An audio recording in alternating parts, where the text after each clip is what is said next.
ஸ்ரீமத் பாகவதம் 22ஆம் பகுதி பிரகலாதன் சரித்திரம்.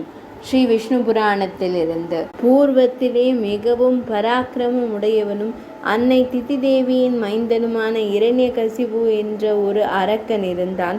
அந்த அரக்கன் கோரமான தவங்களினால் பிரம்மதேவரை மகிழச் செய்து தனக்கு தேவர்களாலோ மிருகங்களாலோ மரணம் விடையக்கூடாது என்பது போன்ற அநேக வரங்களை பெற்றான். அதனால் அவன் கர்ப்பம் மிகுந்து 3 உலகங்களையும் தீனப்படுத்தி கொண்டான். தேவேந்திரன், வருணன், ஆதித்தன், வாயு, அக்னி, சந்திரன், யமன் முதலியோரது அதிகாரங்களை தனது கைவசப்படுத்தி கொண்டான். வேள்விகளில் அவர்களுக்குரிய அவிர்வாகங்களையும் தானே கை கொண்டான். 3 உலகங்களையும் சாதி தேச்சாரமாய் ஆண்டு வந்தான். அப்போது தேவேந்திரன் முதலிய தேவர்கள் அவனுக்கு பயந்து ஸ்வர்கலோகத்தை விட்டு மானிட வேடம் பூண்டு பூ உலகில் சஞ்சரித்தார்கள். இந்த விதமாக ஹிரண்யகசிபு 3 உலகங்களையும் ஏக சக்கராதிபதியாக மிகவும் அகங்காரத்தோடு ஆண்டு வந்தான். கந்தர்வர்கள் கீதம் பாட, சித்தச்சாரணர் மிருதங்கம் முதலிய வாத்தியங்களை வாசிக்க, தேவலோகத்து அப்சர மங்கையர் நடனமாட, ஸ்படிகமயமும் அப்ரகசிலாமயமுமான அதி உன்னதமான அழகிய உப்பரிகையில் இரண்யகசிபு மிகவும் மகிழ்ச்சியோடு மதுபானம் அருந்திய வண்ணம் மனத்துக்கு இச்சையான சுக போகங்களை அனுபவித்து கொண்டிருந்தான். அவன் அனைவருக்கும் தானே தலைவன், தானே எல்லாம், தானே சர்வ வல்லமை பொருந்திய ஈஸ்வரன் என்ற அகம்பாவம் கொண்டு தன்னை தவிர வேறு எதையும் வணங்கக்கூடாது என்று கட்டளை பிறப்பித்திருந்தான். அவனுக்கு பிரகலாதன் என்றொரு குமாரன் இருந்தான். அவன் பால்யத்தில் உபாத்தியாயரின் இல்லத்திலிருந்து பாலர் படிக்க வேண்டிய படிப்பை படித்து கொண்டிருந்தான். ஒரு நாள் பிரகலாதன் தன் ஆசிரியரோடு தன் தந்தையிடம் வந்து வணங்கி நின்றான். அப்போது மிகவும் தேஜஸோடு விளங்கும் தன் குமாரனை அசுர மன்னன் ஹிரண்யகசிபு வாரி அணைத்து கொண்டு மனம் மகிழ்ந்து, குழந்தாய், உன் குருநாதர் இத்தனை தினங்களாய் அதிக முயற்சியுடன் உனக்கு சொல்லிக் கொடுத்த விஷயங்களின் சாராம்சத்தை சொல் பார்க்கலாம் என்றான். உடனே பிரகலாதன் பக்தி ஸ்ரத்தையோடு, என் மனதில் இருக்கும் சாராம்சத்தை கூறுகிறேன் கேளுங்கள். ஆதி மத்தியாந்தரஹிதனும் அஜனுமாகி விருத்தியும் க்ஷயமும் இல்லாமல் சர்வபூத அந்தராத்மாவாய் சிருஷ்டியாதிகளுக்கு காரணங்களான யாவற்றுக்குமே காரணமாய் எப்பொழுதுமே ஆனந்த சுரூபமாய் விளங்குகிற ஸ்ரீ மகாவிஷ்ணுவான அச்சுதனுக்கு தண்டம் சமர்ப்பிக்கிறேன் என்றான். குமாரனின் அந்த வரத்தை கேட்டதும் ஹிரண்யகசிபுவிற்கு கோபம் உண்டது. அவன் கண்கள் சிவந்தன, உதடுகள் துடிதுடித்தன. அவன் பயங்கரமான ரூபமடைந்து தன் புத்திரனின் குருவை பார்த்து, துர்புத்தி உள்ளவனே, நிச்சாரமும் சத்ருபட்ச துதியுமான இந்த ஸ்லோகத்தை என் பாலகனுக்கு சொல்லிக் கொடுத்தென்னை அவமானம் செய்யலாமா என்று கேட்டான். அதனால் ஆசிரியர் பயந்து நடுங்கி ஹிரண்யகசிபுவை நோக்கி, தைத்திய ஈஸ்வரா, கோபம் கொள்ள வேண்டாம். உமது குமாரன் நான் உபதேசித்த விதமாய் படிக்கவில்லை என்றார்.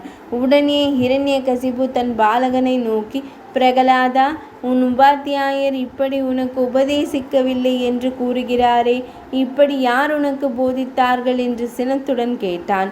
பிரகலாதனோ புன்முறுவலுடன் தன் தந்தையை பார்த்து, ஐயனே, எவன் சர்வ பூதங்களின் இதயத்திலே இருக்கிறானோ அந்த ஸ்ரீ மகாவிஷ்ணுவே சர்வ ஜனங்களுக்கும் புத்தியை கற்பிப்பவன். பரமாத்மாவான அந்த தேவனை அன்றி வேறு யார் கற்பிப்பவர் இருக்கிறார் என்றான்.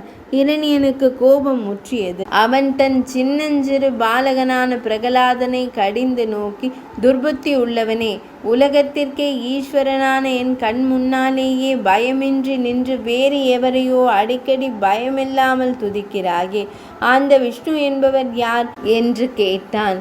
எவனுடைய பரமார்த்த ஸ்வரூபம் இன்ன தன்மையதென்று சொல்லக்கூடாமல் யோகேந்திரர்களுக்கும் தியான கம்யமாக இருக்குமோ, எவனால் உலகமெல்லாம் உண்டாயிற்றோ, எவன் விஸ்வமயனாக இருக்கிறானோ அந்த பரமேஸ்வரனே ஸ்ரீ மகாவிஷ்ணு என்று அறிவீராக என்றான் பிரகலாதன். அதை எதிர்க்கும் விதமாக ஹிரண்யகசிபு துள்ளி சினந்து, மூடனே, யோகீஸ்வரனாக நான் இருக்க பரமேஸ்வரன் என்ற பெயர் வேறு ஒருவனுக்கும் உண்டோ? நீ நாசமடைய போவதால் தான் என் முன்னாலேயே துணிந்து நின்று பலவிதமாக அந்நியனை துதிக்கிறாய் என்று குமுறினான். பிரகலாதனோ அமைதியாக, தைத்தியேஸ்வரனே, பரபிரம்ம பூதனான ஸ்ரீ மகாவிஷ்ணுவே எனக்கும் உமக்கும் சகல பிரஜைகளுக்கும் நிலைப்படுத்துவோனும் சிருஷ்டிப்பவனுமாக இருக்கிறார். ஆகையால் நீங்கள் ஏன் கோபம் கொள்கிறீர்கள்? கோபத்தை விட்டு சாந்தமாக இருங்கள் என்றான். அதை ஹிரண்யகசிபுவால் பொறுத்து கொள்ள இயலவில்லை. துர்புத்தி உடைய இந்த சிறுவனின் இதயத்தில் எவனோ ஒரு பாப கர்மம் உடையவன் பிரவேசித்து மோகத்தை உண்டாக்கி இருக்கிறான். அதனால் தான் இவன் இப்படிப்பட்ட கெட்ட வார்த்தைகள் பலவாறாக கூறுகிறான் என்று உருமினான். சர்வலோக வியாபகனான அந்த ஸ்ரீ மகாவிஷ்ணு என் இதயத்தில் மட்டுமல்ல சகல உலகங்களிலும் வியாபித்திருக்கிறார். அதனால் என்னையும் உம்மையும் மற்றுமுள்ள சகலரையும் அந்த ஸ்ரீ மகாவிஷ்ணுவே அந்தந்த காரியங்களில் பிரவேசிக்க செய்கிறார் என்றான் பிரகலாதன். அவன் சின்னஞ்சிறு பையன் என்றோ தன் புத்திரன் என்றோ பாராமல் இரண்யன் மிகவும் குரோதம் கொண்டு தன் அருகில் இருந்த அசுரர்களை அழைத்து, துராத்மாவான இந்த மூடனை குருவின் இல்லத்திற்கு கொண்டு போய் நன்றாக தண்டிக்க சொல்லுங்கள். ஒரு துராத்மா இவனுக்கு பகைவனை துதிக்கும்படி போதித்திருக்கிறான் என்று கட்டளையிட்டான். அதன் பிரகாரம் அசுரர்கள் பிரகலாதனை குருவின் இல்லத்திற்கு அழைத்து சென்றார்கள். அங்கேயே அவனை தள்ளிவிட்டு போனார்கள். அங்கே பிரகலாதன் தன் குருவிற்கு பணிவிடைகள் புரிந்து கல்வி பயின்று வந்தான். சிறிது காலம் சென்ற பிறகு இரணியன் தனது மகனை அழைப்பித்து, மகனே பிரகலாதா, ஏதேனும் ஒரு ஸ்லோகத்தை சொல் என்றான். அதனால் பிரகலாதன் தன் தந்தையை நோக்கி, எவனிடத்தில் இருந்து மூல பிரகிருதியும் சமஷ்டி ரூபமான க்ஷத்ரஜ்ஞனும் உண்டானார்களோ, எவனிடத்திலிருந்து சராசரத்மகமான சகல பிரபஞ்சமும் ஜனித்தனவோ, அப்படிப்பட்ட சர்வாதாரண பூதனான ஸ்ரீ விஷ்ணுதேவன் நமக்கு பிரத்யட்சமாக கடவன் என்றான். அதை கேட்டதும் இரணியன் அளவில்லாத கோபம் கொண்டு அங்கிருந்த அசுரரை நோக்கி, இந்த துராத்மாவை சித்திரவதை செய்து கொல்லுங்கள். இவன் பிழைத்திருப்பதால் யாதொரு பயனும் இல்லை. இவன் தன் சார்புடைய இனத்தவருக்கு தீங்கு செய்ய தலைப்பட்டதால் இந்த குலத்திற்கு நெருப்பு போல இருக்கிறான் என்று கட்டளை பிறப்பித்தான். உடனே அசுரர்கள் அநேகர் கூடி பலவிதமான ஆயுதங்களையும் எடுத்துக்கொண்டு பிரகலாதனை தாக்கி வதைக்க முயன்றார்கள். அப்பொழுது பிரகலாதன் புன்முறுவலுடன், அசுரர்களே, உங்களிடமும் என்னிடமும் உங்களுடைய ஆயுதங்களிலும் கூட ஸ்ரீமன் நாராயணரே பரிபூரணமாய் நிறைந்திருக்கிறார் என்பது சத்தியம். இந்த சத்தியத்தினாலே உங்கள் ஆயுதங்கள் என் மீது பாயாதிருக்கட்டும் என்று கூறினான். அப்படி அவன் கூறியும் கூட அசுரர்கள் அனைவரும் ஒன்று சேர்ந்து ததி, கத்தி, சூல சக்கரம் முதலிய ஆயுதங்களால் பிரகலாதனை வதைக்கலானார்கள். ஆயினும் பிரகலாதன் அவற்றால் சிறிதும் வேதனை அடையாமல் விசேஷ காந்தியுடனே பிரகாசித்தான். அப்போது அவனது தந்தை இரணியன் அவனை பார்த்து, அடா துர்புத்தி உடையவனே, இனியேனும் எனது பகைவனை துதி செய்யாமல் இருந்தால் உனக்கு அபயம் கொடுக்கிறேன். அதிக மூடத்தன்மையை அடையாமல் சன்மார்க்கனாக இரு என்று புத்தி புகட்ட முயன்றான். அதை பிரகலாதன் ஏற்றுக்கொள்ளாமல், தந்தையே, எவனை சிந்தித்த உடன் பிறப்பு, இறப்பு, மூப்பு முதலிய சமஸ்த பயங்களும் ஓடி போகுமோ, அத்தகைய பயங்களையெல்லாம் போக்கடிக்கும் அனந்தனான ஸ்ரீ மகாவிஷ்ணு எனது இதயத்தில் பிரகாசித்து கொண்டிருக்கும் போது எனக்கு பயம் என்பது ஏது என்று நிமிர்ந்து நின்றான். அதை பார்த்து இரணியன் அளவில்லா ஆங்காரங்கொண்டு மகா நாகங்களை அழைத்து, கொடிய பாம்புகளே, மிகவும் துர்புத்தியும் துர்நடத்தையும் உள்ள இந்த பையனை விஷ ஜுவாலைகள் மிக்க உங்கள் பற்களால் கடித்து இப்போதே இவனை நாசமடைய செய்யுங்கள் என்று கட்டளையிட்டான். உடனே தக்ஷகன் முதலான கொடிய பாம்புகள் எல்லாம் உக்கிரமான விஷங்களை கக்கிக் கொண்டு பிரகலாதனின் சகல அவயவங்களிலும் கடித்தன.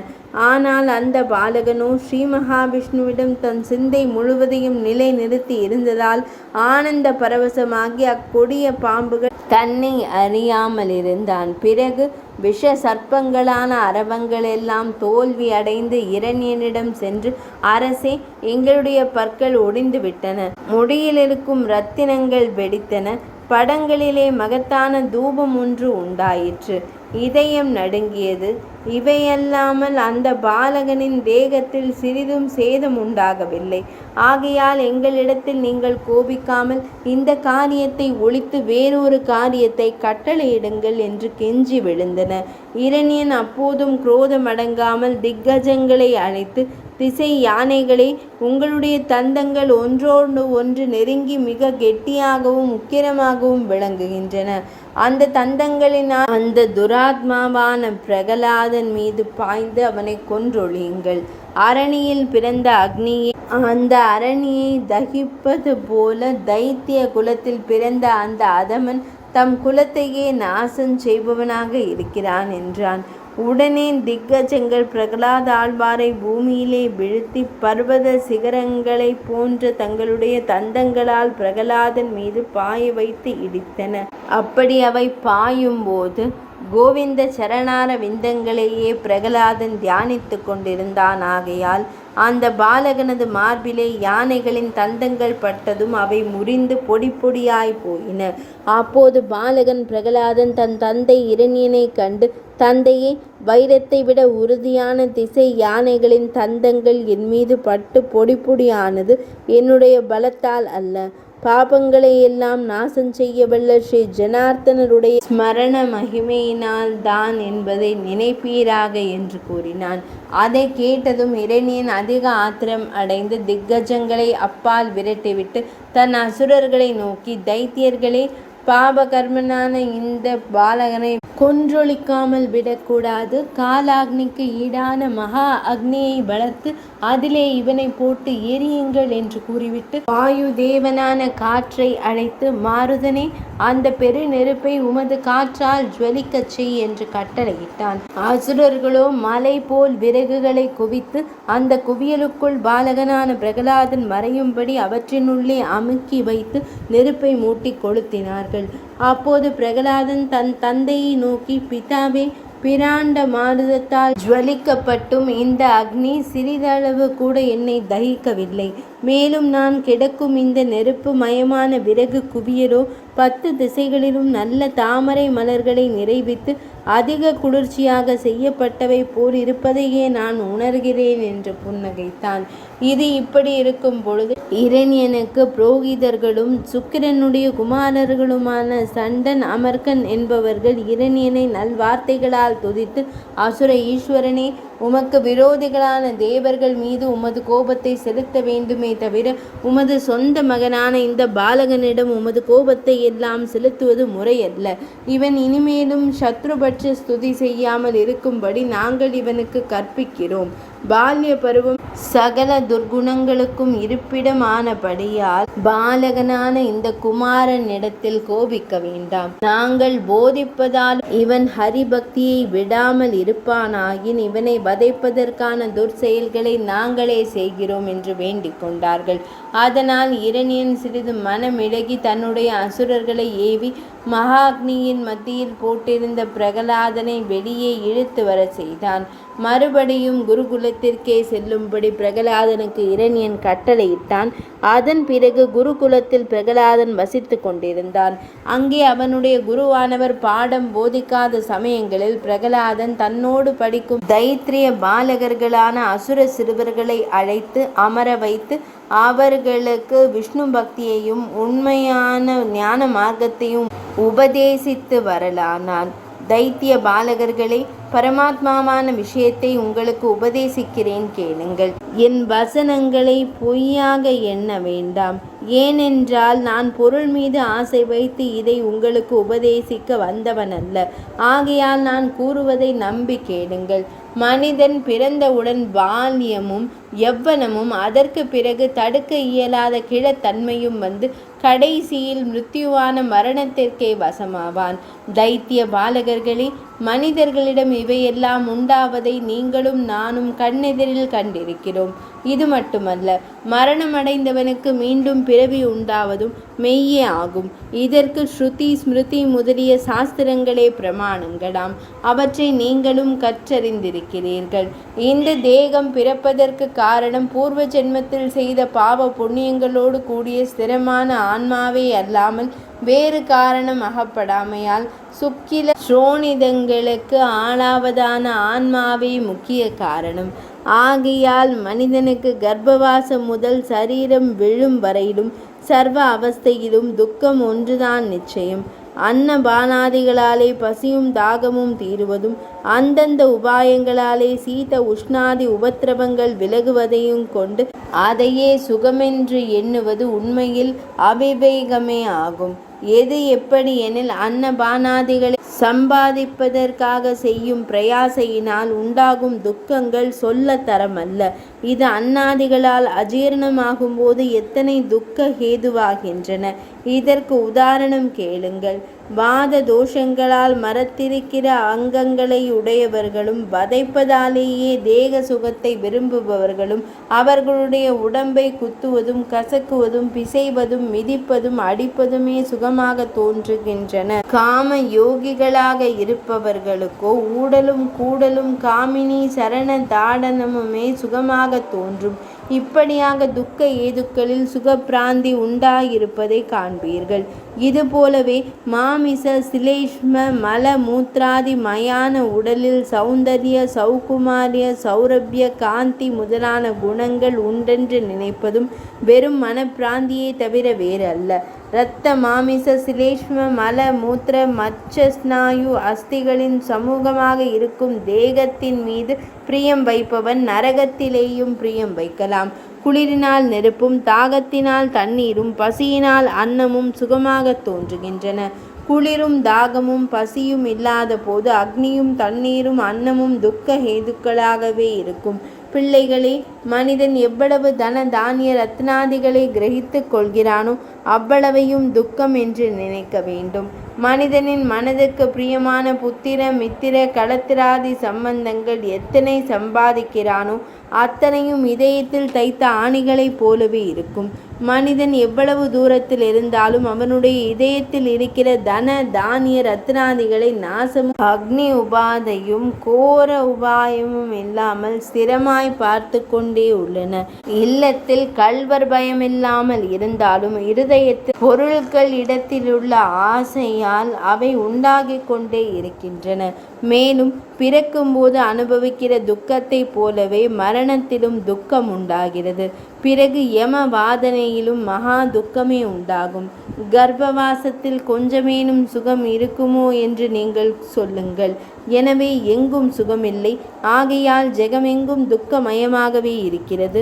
இப்படியாக சகல துக்கங்களுக்கும் இருப்பிடமான சம்சார சாகரத்தை ஸ்ரீமன் நாராயணன் ஒருவனே கடக்கச் செய்பவன். உங்களுக்கு நான் உண்மையை கூறுகிறேன். நான் பால்யரானதால் விரக்தி மார்க்கத்திற்கு தகுதியற்றவர்கள் என்று நினைக்க வேண்டாம்.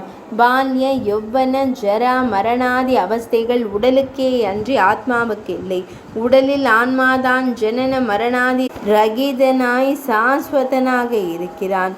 உலகத்தில் மனிதன் தன்னுடைய பால பருவம் கடந்த பிறகு யௌவன வயதிலே ஆன்மாவுக்கு இதன் செய்து கொள்கிறேன் என்றும் யௌவனத்தை அடைந்த போது வயோதிகத்திலே உயர்ந்த ஞானத்தை பெற்று கொள்கிறேன் என்றும் நினைப்பான். பிறகு வயது முதிர்ந்து மூப்பு வந்து இந்திரியங்கள் பலவீனப்பட்டு போகும்போது இனிமேல் என்ன செய்வேன், திடமாக இருந்தபோது ஆத்ம இதன் செய்து கொள்ளாமல் மூடனாக போனேனே என்று கவலைப்படுவான்.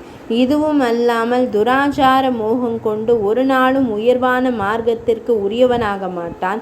எப்படி என்றால் பலவித கிரீடா விளையாடல் விசேஷங்களால் பால்யத்தையும் சந்தன குசும வனிதையர்களின் பரவசத்தினாலே வாலிபத்தையும் அசக்தியினாலே வயோதிகத்தையும் போக்கிக் கொண்டு அஞ்ஞானிகள் தங்கள் வாழ்நாளை வீணாக்கிக் கொள்கிறார்கள். ஆகையால் கங்கை நதியின் அருகிலிருந்தும் வண்ணான் தனக்கு தாகம் எடுத்தவுடன் தண்ணீரை அருந்தாமல் இந்த துணியை துவைத்தாகட்டும், இந்த ஆடையை துவைத்தாகட்டும் என்ற காலத்தை போக்குவதைப் போலவும், செம்படவன் இந்த மீனை பிடித்தாகட்டும் என்று பொழுதை போக்குவதைப் போலவும் எதிர்காலத்தை நினைத்து தற்கால பருவத்தை போக்கக்கூடாது. பாலிய யௌவன ஜரா மரணாதி அவஸ்தைகள் உடலுக்கு உண்டே தவிர ஆன்மாவுக்கு இல்லை என்று நினைத்து விவேகமுடையவர்களாய் நீங்கள் உஜ்ஜீவிக்கும்படியான முயற்சிகளை செய்யுங்கள். இதுவே விரக்தி மார்க்கம். இது அசத்தியம் என்று நினைக்காதீர்கள். எப்போதும் சம்சார பந்த நிவாரணியான ஸ்ரீமன் நாராயணனையே நினையுங்கள். அந்த எம்பெருமானை நினைப்பதில் என்ன கஷ்டம் இருக்கிறது? அந்த திருப்பெயரை ஸ்மரித்த உடனேயே சகல பாவங்களும் நாசமாய் சகல சுபங்களும் உண்டாகும். ஆகையால் அந்த ஸ்ரீ மகாவிஷ்ணுவையே நினைத்து மகாத்மாக்கள் உஜ்ஜீவிப்பார்கள். சர்வபூத அந்தராத்மியான நாராயணரிடத்தில் உங்களுக்கு நட்புணர்வு உண்டாகட்டும். அவனது லீலா சாதனங்களான சேத்தனங்களிடத்தில் சிநேகம் செய்யுங்கள். அதனால் மோகம் முதலிய சகல கிளேசங்களும் விலகும். ஆத்தியாத்மிகமாகி தாபத்ரயத்தினால் ஜெகம் யாவும் துன்பப்படுபவை. ஆகையினால் மிகவும் பரிதாபப்பட வேண்டிய பிராணிகளிடத்தில் எவன்தான் துவேஷத்தை வைப்பான்?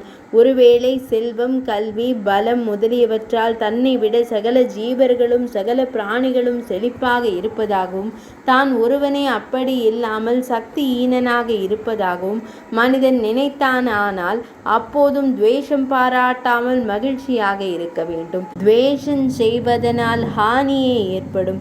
ஆகையால் மைத்திரி, கருணை, மூதிதை, உபேஷை என்ற மன தெளிவின் காரணங்களை மந்திமாதிகாரிகள் என்போர் உலகத்தை பகவானின் சொரூபமாக நினைக்காமல் வேறாக நினைக்கின்ற சாங்கியராவார்.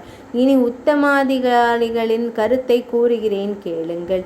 சகல பிரபஞ்சமும் சர்வாத்மாவான ஸ்ரீமன் நாராயணருடைய சொரூபம் என்று நினைத்து ஞானம் உள்ளவர்கள் சகல பூதங்களையும் உன்னை போலவே அபேதமாக நினைக்க வேண்டும்.